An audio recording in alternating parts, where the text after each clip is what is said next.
Please welcome to the stage the CEO of the Navy League of the United States and 13th Master Chief Petty Officer of the Navy, Mike Stevens.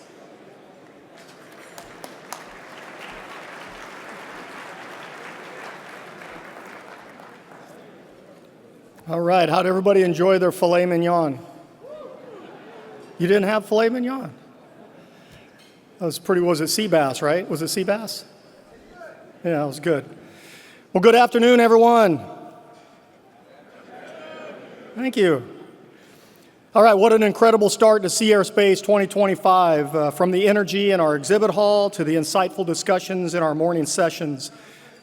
It's clear that this year's Expo is already shaping up to be one of the best in our history. I hope you've all been enjoying the first half of the opening day, connecting with industry leaders, engaging in meaningful discussions, and getting a firsthand look at the innovation that will shape the future of maritime operations. And we're just getting started with an exciting lineup ahead of us over the next couple of days. Today's luncheon is sponsored by IBM, Saronic, and Van Navarre Labs. Now, we got Van Navarre over there, okay. Let me say that again, Van Navarre Labs. All right. With that being said, please join me in welcoming our National President and Chairman, Chris Towney Townsend, who is going to introduce our keynote speaker today. Towney, the floor is all yours, sir.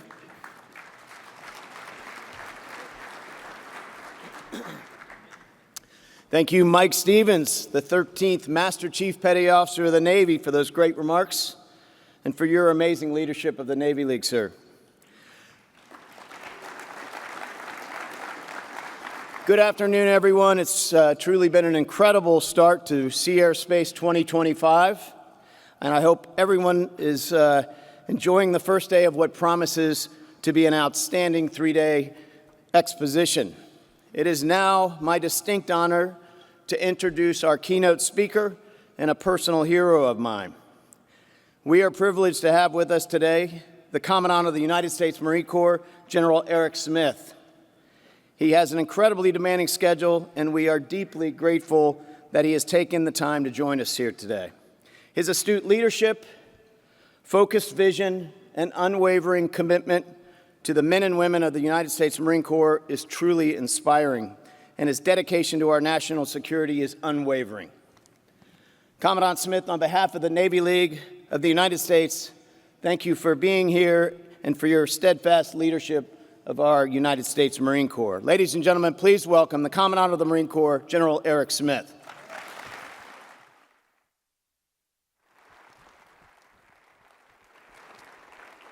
Thanks, brother. Yes, sir.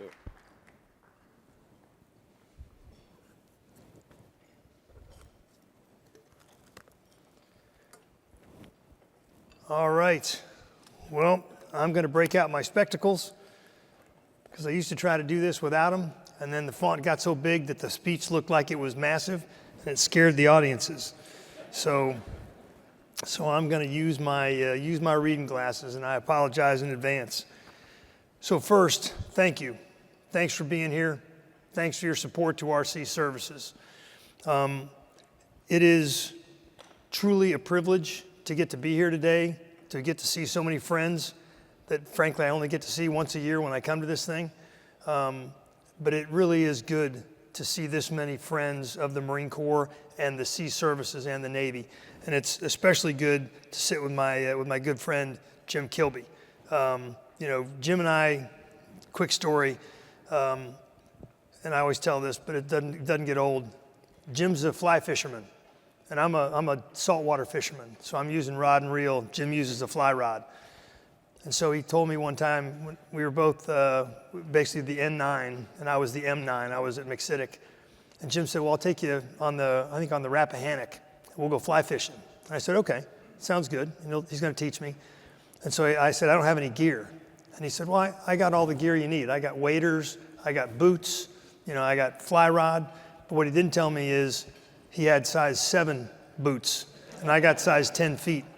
So I shoved my size 10 feet into size 7, 7.5 wading boots, and I was out there, fly fishing like I was walking on eggshells. But Jim, it's really good to be with you, and thanks for what you do for our Navy. I want to use this time to speak frankly about the challenges that we face, the progress we've made with force design, and the priorities that will guide your Marine Corps in the years ahead. I'll begin with what makes the Navy and Marine Corps team the premier expeditionary fighting force on the planet, and that is the ARGMU, the Amphibious Ready Group Marine Expeditionary Unit. An amphibious ready group with an embarked Marine Expeditionary Unit is the coin of the realm. It's the Swiss Army knife of the DoD inventory. My top priority as a Commandant is restoring a 3.0 MU presence worldwide. That means one ARGMU off the East Coast, handling the Mediterranean and the coast of Africa, one ARGMU off the West Coast, handling the Indo-Pacific, and an episodic deployment of a ARGMU out of Okinawa, Japan. That 3.0 ARGMU presence is, in my opinion, the minimum that's required when the COCOM demand signal is 5.5 ARGMUs. Now, obviously, we can't produce 5.5 ARGMUs, but we can produce and have historically produced 3.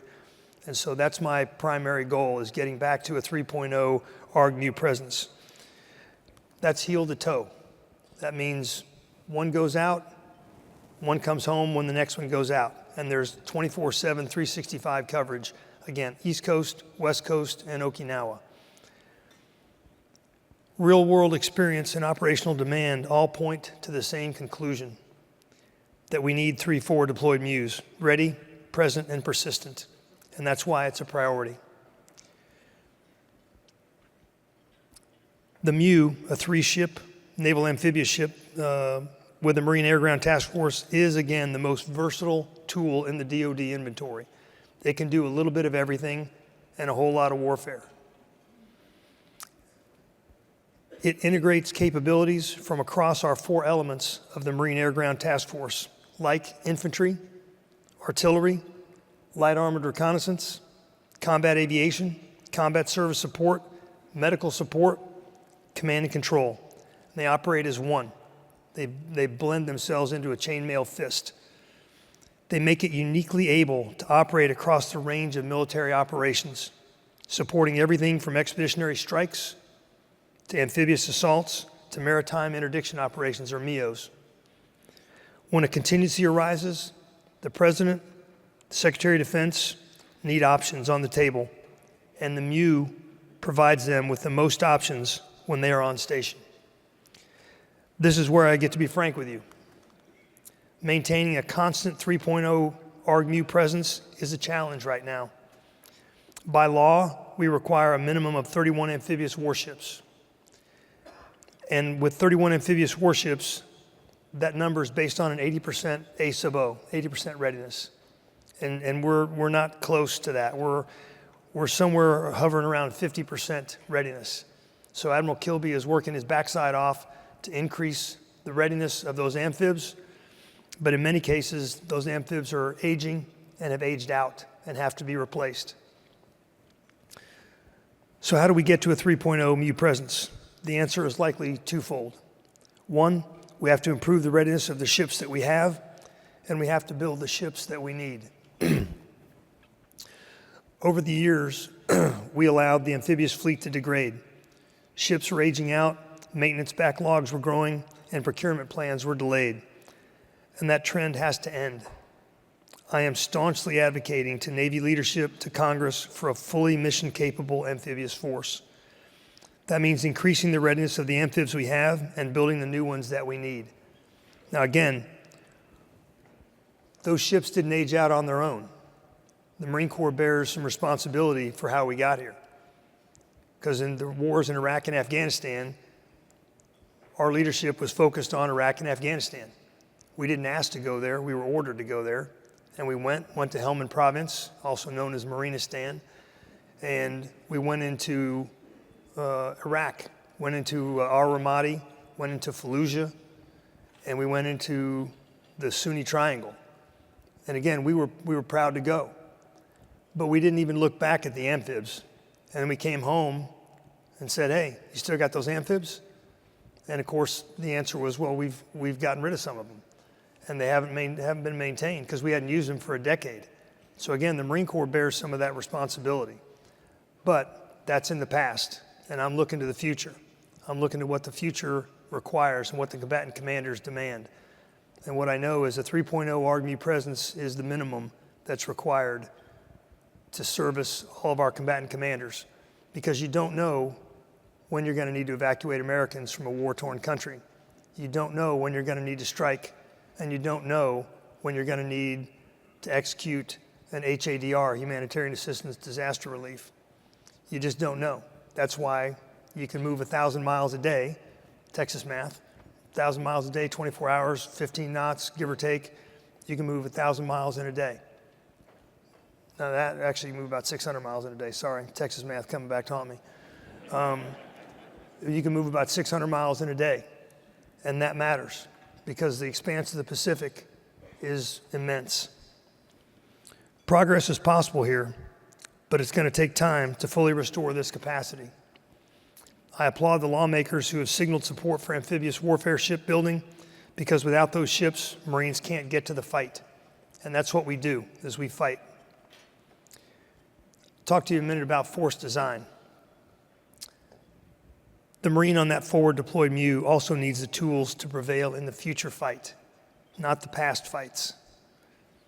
That's why we have to modernize, to ensure Marines are equipped to deter and, if necessary, defeat a peer threat.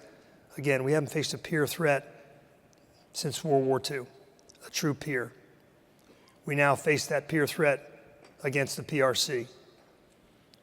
We're now 5 years into force design. We're in the implementation phase. The Fleet Marine Force is reaping the benefits of the hard choices we made early on and is seeing their new capabilities arrive. We've established 2 Marine littoral regiments in the Indo-Pacific, the 3rd MLR in Hawaii and the 12th MLR Marine Littoral Regiment on Okinawa. These are purpose-built formations designed to operate inside contested spaces in support of naval campaigns. Keyword, in support of naval campaigns. We've begun equipping them with the tools to do just that. Both have received the Ground-Air Task-Oriented TPS-80 Gator radar for enhanced sensing.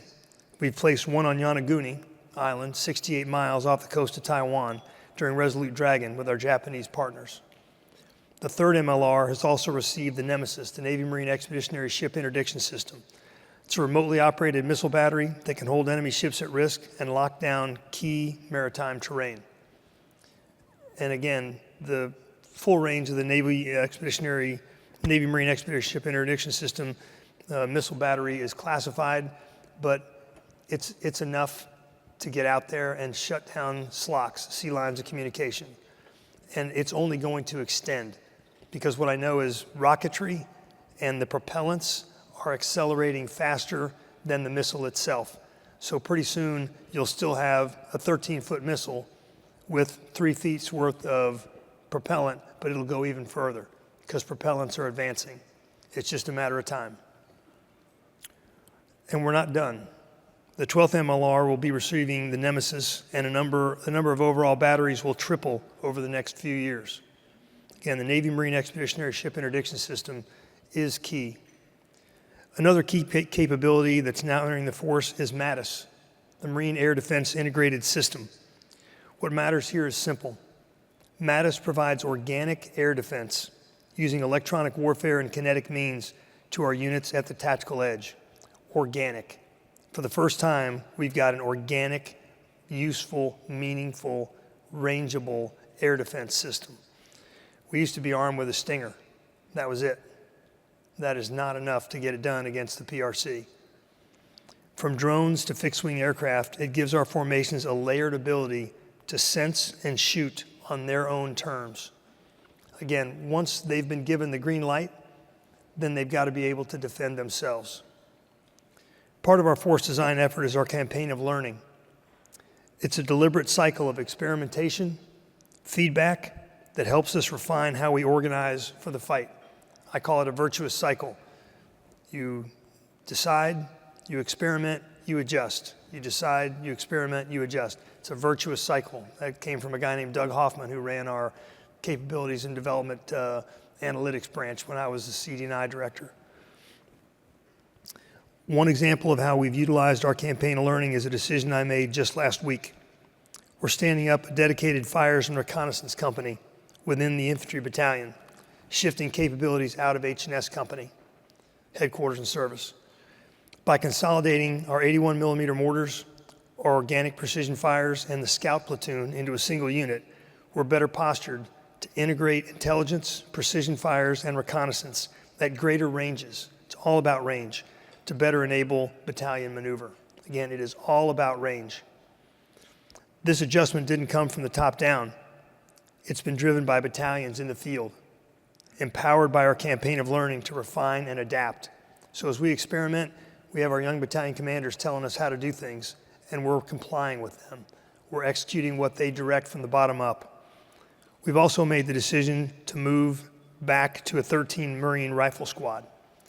This includes a school-trained squad leader sergeant and 3 fire teams.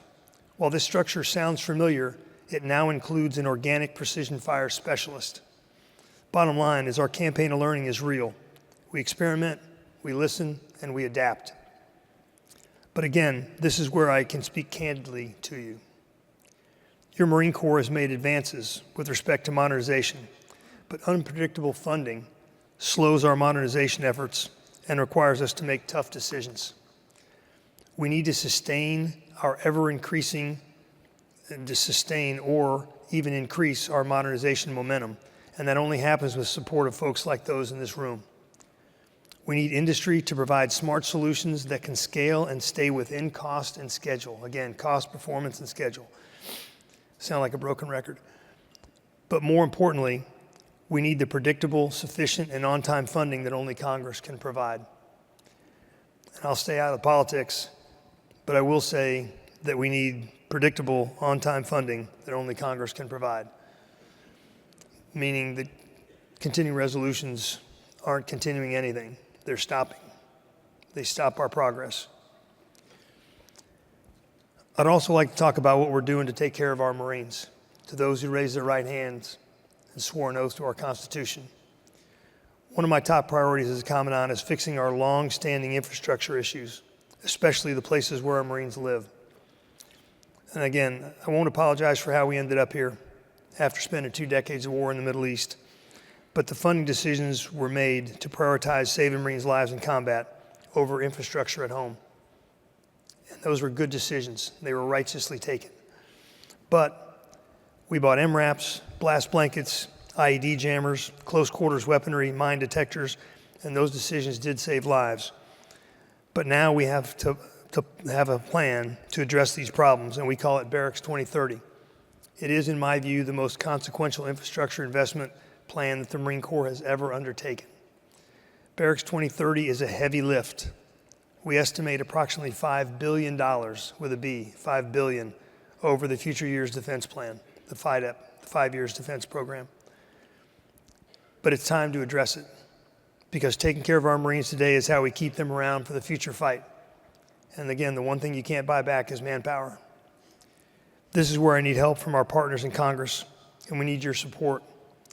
I'm grateful for the support we've received from Congress thus far. We're on track for 11 barracks renovation projects that began last year, and we're hoping to initiate 12 more projects in FY25. We're requesting even more in the next budget, but frankly, year-long CRs make projects of this scope very difficult because no new starts. And again, Marines will vote with their feet if they don't live in decent conditions. They will vote with their feet. The Marine Corps takes being a good steward of the tax dollar very seriously. We've been the only service to pass 2 consecutive audits, and we intend to keep it that way. We'll continue to pass our audits. Again, we can account for every dollar. A dollar invested in the Marine Corps is a dollar well spent. But a continuing resolution forces tough decisions. Priorities must be weighed, and trade-offs must be made. We'll always take care of our people. Pay, benefits, and must-pay bills come off the top. But after that, we'll have to do less with less, not more with less. Modernization, facilities, and quality of life improvements, those are areas where we're going to have to accept risk because there just isn't the funding to fully fund them. That's just the reality. We appreciate every dollar we receive, and we'll continue to provide or to prove that every dollar we receive is put to good use. I know I've covered a lot in just a few minutes, and I want to leave time for a couple of questions, but I'll close with this. One thing that will never change is our discipline and our warrior ethos. We'll continue to adapt to the changing character of war. The nature of war doesn't change, but the character does. We'll never lose sight of who we are. We are a warfighting organization.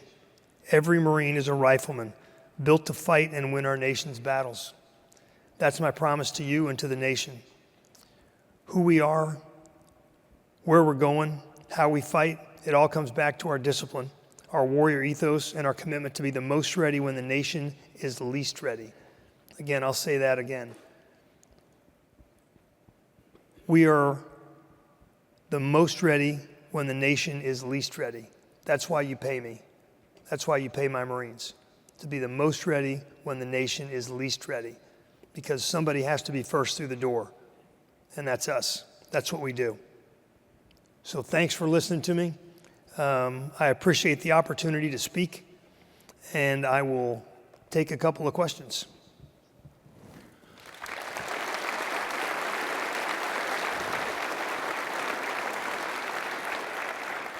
Our first question this afternoon. What efforts are you taking to ensure the mobility of forces in an environment like the Indo-Pacific, which is sure to become a contested logistics environment in the event of a major conflict? Yeah. What I would say is we are working hard on a littoral maneuver bridging solution. We're trying very hard to get littoral maneuver down. We're trying hard to keep our amphibs up and to get the littoral maneuver bridging solution. And that littoral maneuver bridging solution, the LMBS, is a combination of things. It is a combination of stern landing vessels, it's LCU 2000s, and it's going to be new starts. So I would offer to you that is primarily what we're doing, is we're working on the littoral maneuver bridging solution until we can get to a purpose-built ship that is made to do our bidding, made to move us throughout the first island chain. But we have to start with a non-developmental solution and experiment, and then we have to go to a purpose-built solution.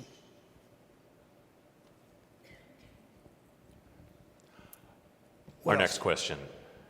Commandant, can you talk a little more about what makes Marine littoral regiments different from traditional infantry regiments? How do they tie into the larger Navy and Joint Force team? Yeah. What I would say about the Marine Littoral Regiment, what makes it different, is its ability to fire from shore to sea. Its ability to sense and make sense of what is happening using our MQ-9 Reaper drones. So it's got the ability to influence the sea lines of communications.